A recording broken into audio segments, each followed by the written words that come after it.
1.8 million people are internally displaced in northeast Nigeria by Boko Haram violence and counter-insurgency measures. Around 9 million people are food insecure. 2.1 million malnourished children under 5 are in need of assistance.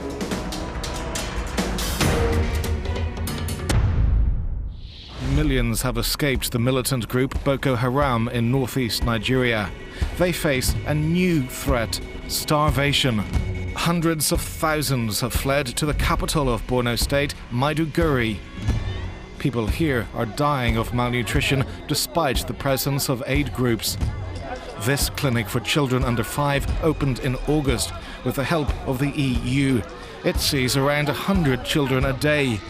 This child is 1 year, 3 months, and he's weighing 6 kg.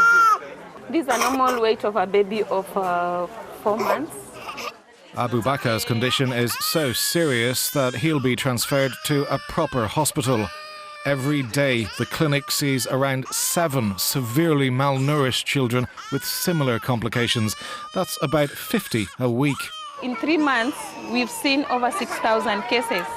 And we've seen also children with severe malnutrition, over 1,000. So it's alarming. And the conditions that we see, the highest morbidity is respiratory infections, followed by acute watery diarrhea and malaria. UNICEF warns that without further assistance, up to 75,000 children will die in famine-like conditions in northeast Nigeria over the next year.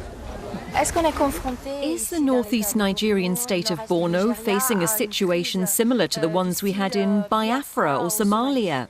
The country's total percentage of people affected by this crisis is far lower than Biafra and Somalia, but the figures are alarming. In several states, we have malnutrition over the alert threshold.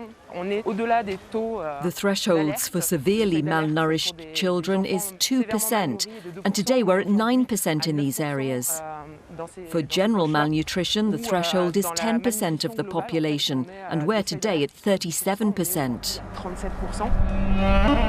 The United Nations says an additional 2 million people are still in Boko Haram-controlled areas, thus inaccessible to aid.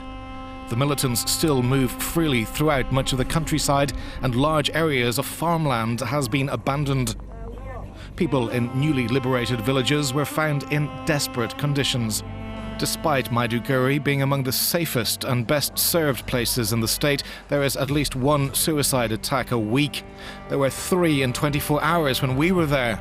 People live in makeshift camps, in bombed-out buildings, or, like Zara, in the host community. I came 1 year ago from a village 70 kilometers away. Boko Haram tried to abduct my children, so we had to leave. Every household has lost someone. Zara is among the mothers at the clinic. Her daughter Aisha is malnourished and she's monitored weekly. It's 11.5. She has been in the program for 2 weeks. This is the 3rd week. And she came with 7.8 kg. She's 2 years old. And right now, the weight is 8.2, so we can see she's doing well.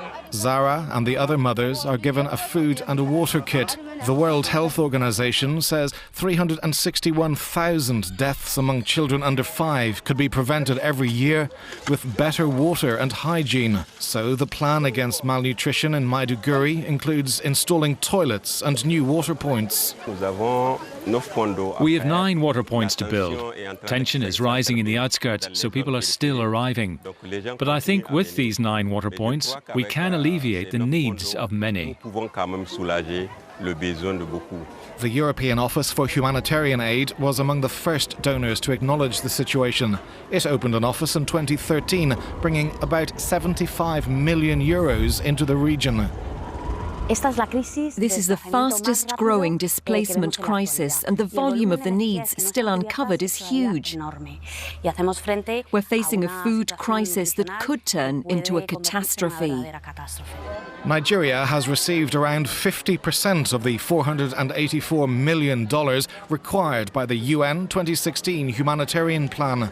But needs are so high that the new appeal for funds has more than doubled.